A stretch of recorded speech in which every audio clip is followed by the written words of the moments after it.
1 Corinthians 7 and 8.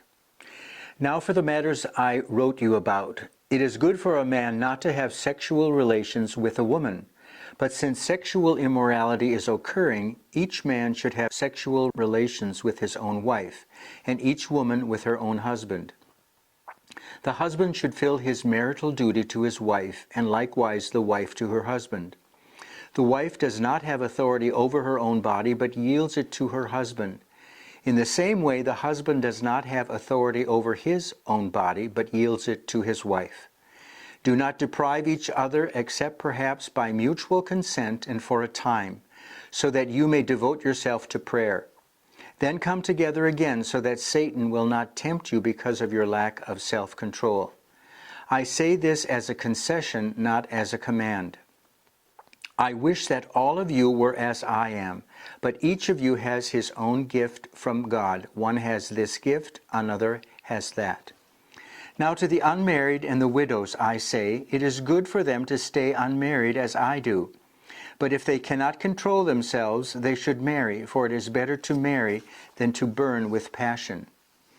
To the married I give this command, not I, but the Lord. The wife must not separate from her husband.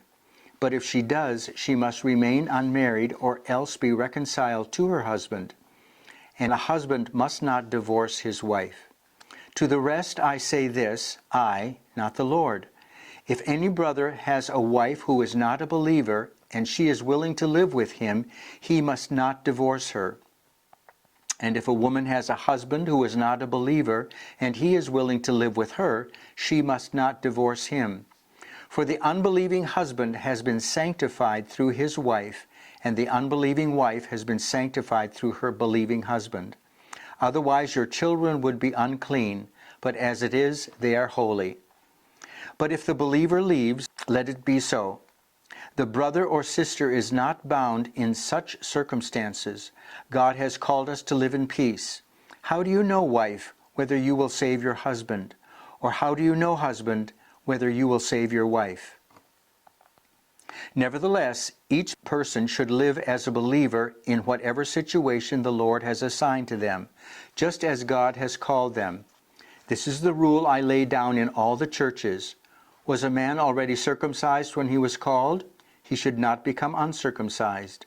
Was a man uncircumcised when he was called? He should not be circumcised.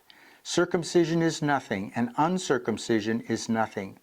Keeping God's command is what counts.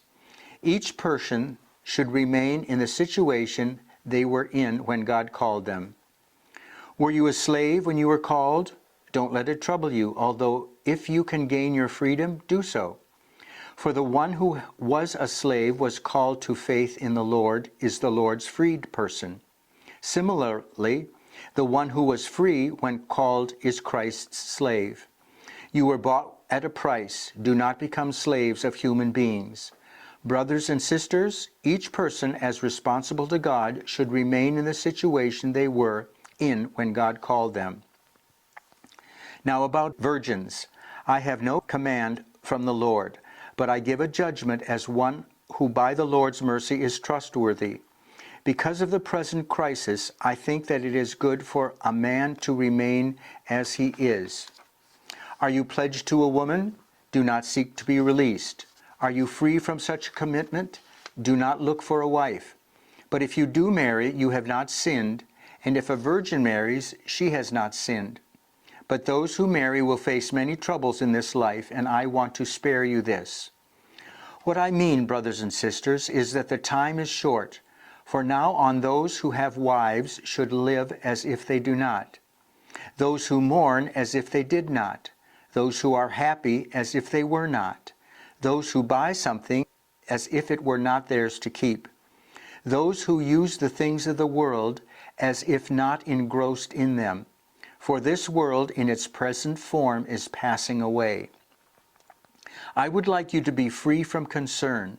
An unmarried man is concerned about the Lord's affairs, how he can please the Lord. But a married man is concerned about the affairs of this world, how he can please his wife, and his interests are divided. An unmarried woman or virgin is concerned about the Lord's affairs. Her aim is to be devoted to the Lord in both body and spirit. But a married woman is concerned about the affairs of this world. How can she please her husband? I am saying this for your own good, not to restrict you, but that you may live in a right way in an undivided devotion to the Lord. If anyone is worried that he might not be acting honorably toward the virgin he is engaged to, and if his passions are too strong and he feels he ought to marry, he should do as he wants. He is not sinning. They should get married. But the man who has settled the matter in his mind, who is under no compulsion but has control over his own will, and who has made up his mind not to marry the virgin, this man does the right thing.